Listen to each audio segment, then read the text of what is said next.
Мен Жамбыл облысы Байзақ ауданы Нығметолла Кекбаев атындағы мектеп гимназиясының химия пәнінің мұғалімі Әбілда Зейнет Серікқызы. Сіздердің назарларыңызға 7-ші сынып пен физикалық және химиялық құбылыстар тақырыбында сабағымды ұсынамын. Балалар, бүгінгі жаңа сабағымызды бастаймыз. Жаңа сабағымызды балалар тақтаға қараңдар. Не байқап тұрсыңдар? Құбылыстар. Яғни бүгінгі біздің тақырыбымыз балалар физикалық және химиялық құбылыстар. Бүгінгі сабақтың мақсаты балалар физикалық және химиялық құбылыстарды ажырату. Физикалық құбылыс дегеніміз не? Физикалық құбылыс дегеніміз заттардың өзінің қасиеті, агрегаттық күйі өзгергенмен олардың құрамы өзгеріске ұшырамайды. Ал химиялық құбылыс дегеніміз не? Оның құрамы, яғни өзгеріске ұшыраса, бір заттан екінші заттың пайда болуын біз химиялық құбылыс деп атаймыз. Енді қараңдар балалар, сендерге мысал келтіретін болсам, мен мына парақты алып, бірнеше бөлікке бүктейтін болсам, бұл қай құбылысқа жатады? Физик. Айтамыз. Бұл физикалық құбылыс, себебі оның пішіні өзгергенмен, оның ішіндегі құрамы мен молекуласы өзгерген жоқ. Өзгерген жоқ, өте жақсы.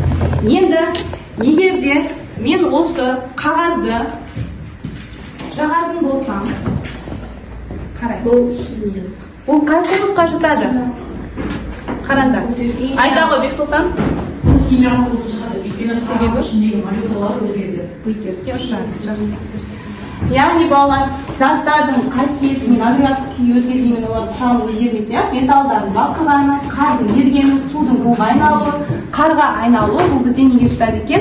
Физикалық құбылысқа жатады. Ал бір заттан екінші зат пайда болса, мысалға шегір тоттанса, сүт ашылса, қанттың жағу, сіріңкені жағу бұл бізде неге жатады екен? Химиялық құбылыстарға жатады.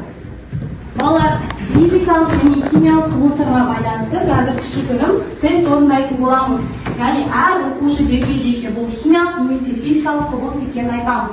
Ал бастаймыз. Мейірімжан, қараймыз. Мына қандай құбылыс? Физикалық құбылыс. Физикалық құбылыс жарайсың. Көрейік. Дұрыс. Келесі. Бұл физикалық құбылыс. Келесі оқушы. Бұл бізде химиялық құбылыс. Дұрыс. Келесі. Бұл бізде физикалық құбылыс. Келесі. Бұл физикалық құбылыс. Жоқ, химиялық құбылыс. Химиялық па? Химиялық құбылыс. Дұрыс. Келесі. Бұл бізде химиялық құбылыс. Химиялық құбылыс. Келесі. Бұл бізде химиялық құбылыс. Химиялық па? Фурика. Қате? Физика. Ол не? Темір балқып жатыр, яғни бұл бізде физикалық құбылысқа жатады. Келесі. Химиялық құбылыс. Химиялық құбылыс. Келесі. Бұл химиялық құбылыс. Физикалық құбылыс. Келесі. Химиялық. Химиялық құбылыс. Келесі. Химиялық. Келесі. Бұл бізде химиялық құбылыс.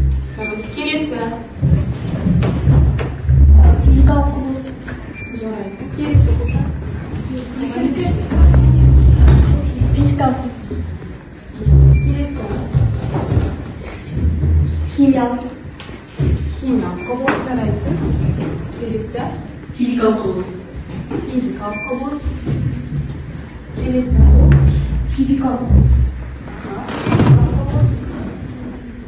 Бұл бізде химиялық.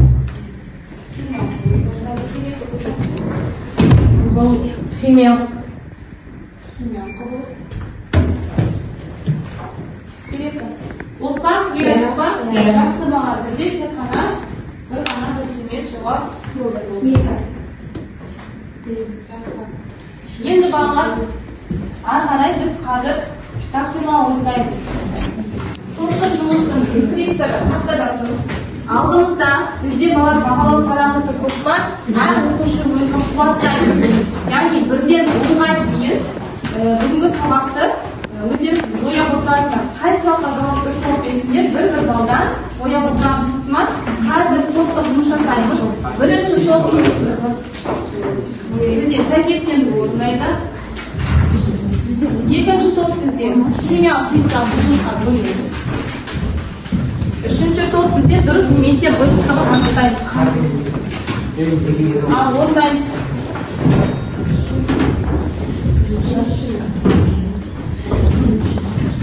Орындап болған топ қоңырауды басамыз. Орындап болғаннан кейін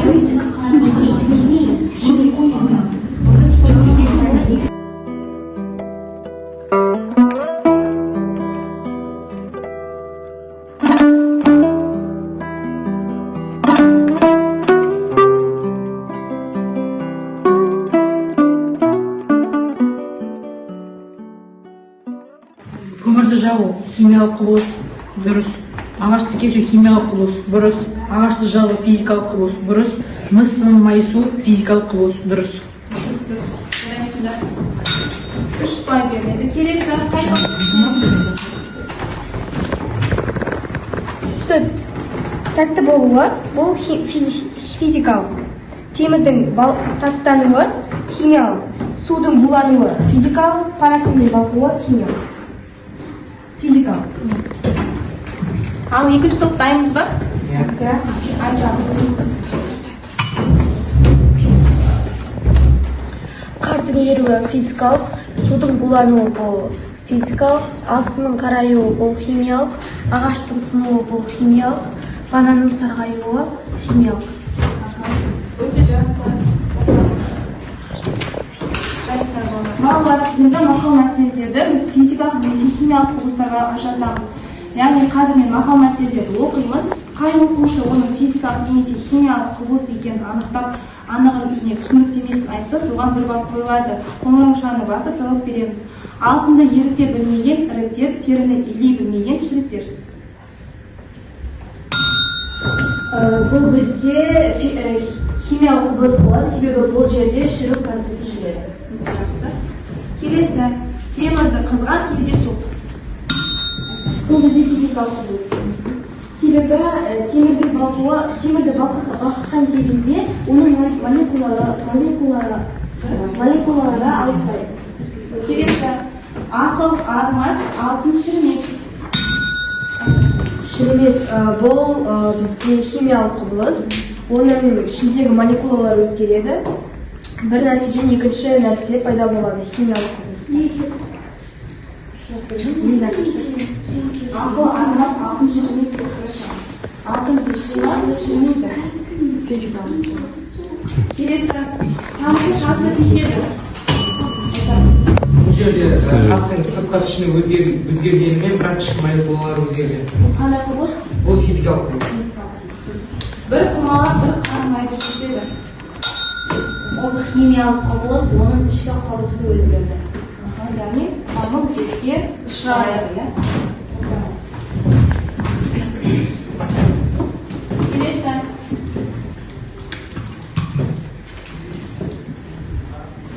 Балалар, бізде химиялық құбылыстардың, физикалық құбылыстарын ажырату үшін химиялық реакциялардың белгілері болады екен. Яғни химиялық реакциялардың белгілері бізде газдың бөлінуі, түстің өзгеруі, жылудың бөліну немесе сіңірілуі, тұнбаның түзілуі дейміз. Қазір осыған байланысты біз не жасаймыз? Зертханалық жұмыс жасаймыз. Әр топқа 3 түрлі зертханалық жұмыс беріледі, бірақ барлығымыз бірге орындаймыз. Яғни зертханалық жұмыс жасаған кезде нені сақтау керек? Техникалық қауіпсіздік ережесін сақтаймыз. Қазір бірінші зертханалық жұмыс бізде қанттың жануы. Бірінші топтан келем.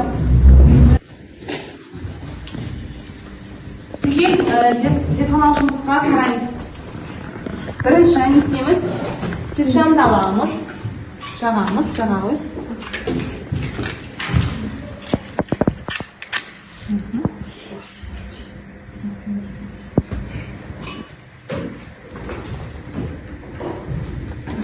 Қант аламыз.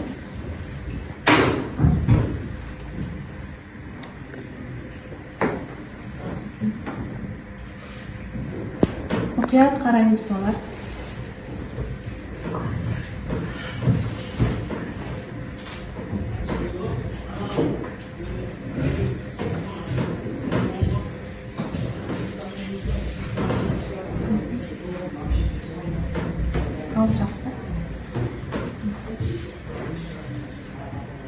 бірінші қандай реакция жүрді балалар? Жылу бөлінді. Және оның пішіні өзгерді. Не істеуге қажет тағы?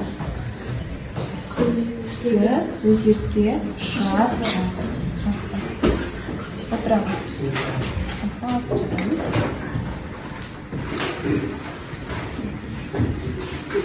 Келесі екінші топта шығамыз келеміз.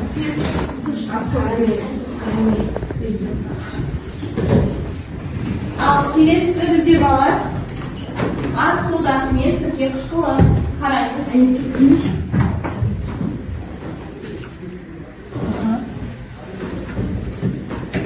Не болып жатыр екен балалар? Газ бөлініп жатыр. Газ бөлініп жатыр. Жақсы тұралым. Келесі тәжірибе қамшуымен бірінші мұсырға көтіреміз. Мұсырға көтіреміз. Енді оған натрий гидроксидін тамызамыз.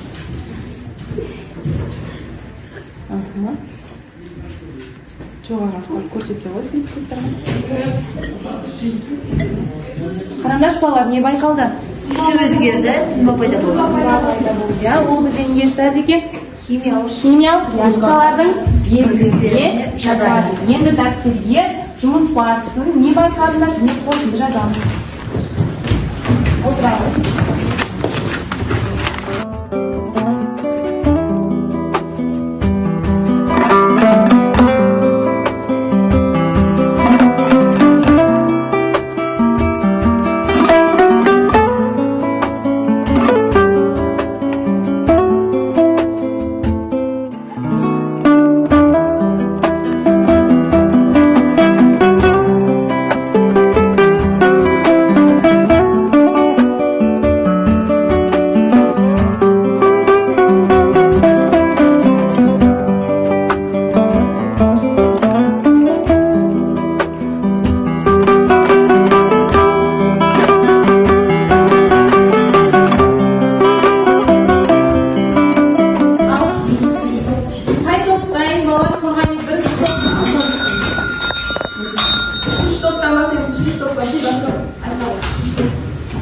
Бұл жақта мас сульфаты мен натрий гидроксиді қосылып, одан тұнба пайда болды.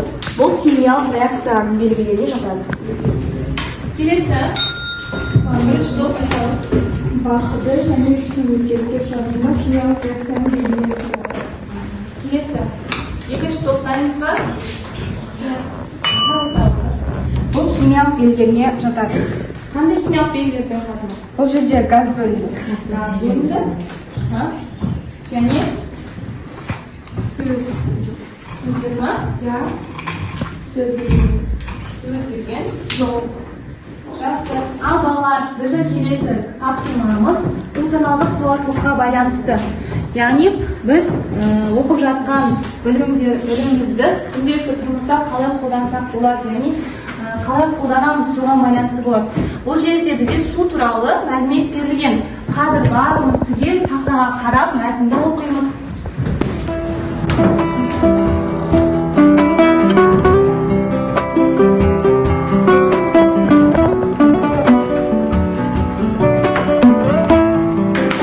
Жүргенде дауыс естіп күй сіздердікіне соған ғана запись болса қандай? Оқып болып па балалар? Ja.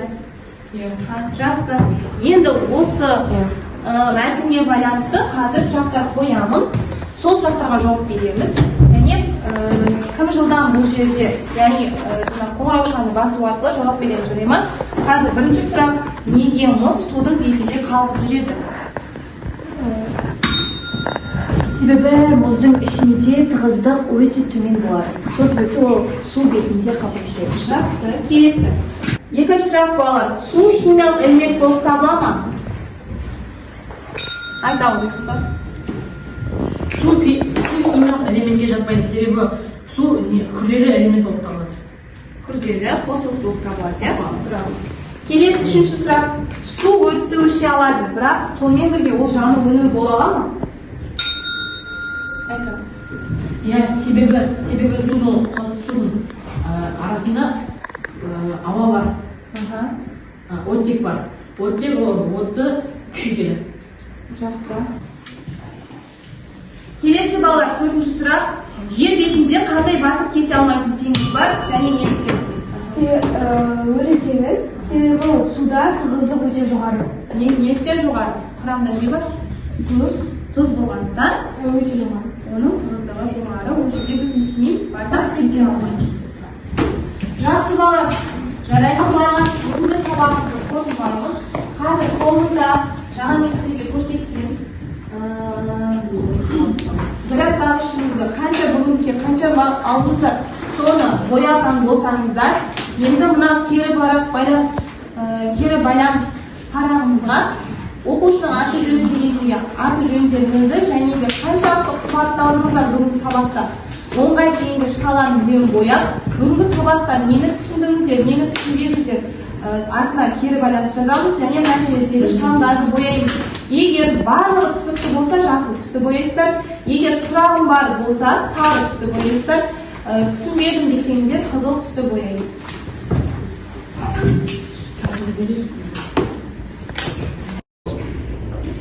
Жарайсыңдар балалар, осымен біздің сабағымыз аяқталды. Сау болыңыздар.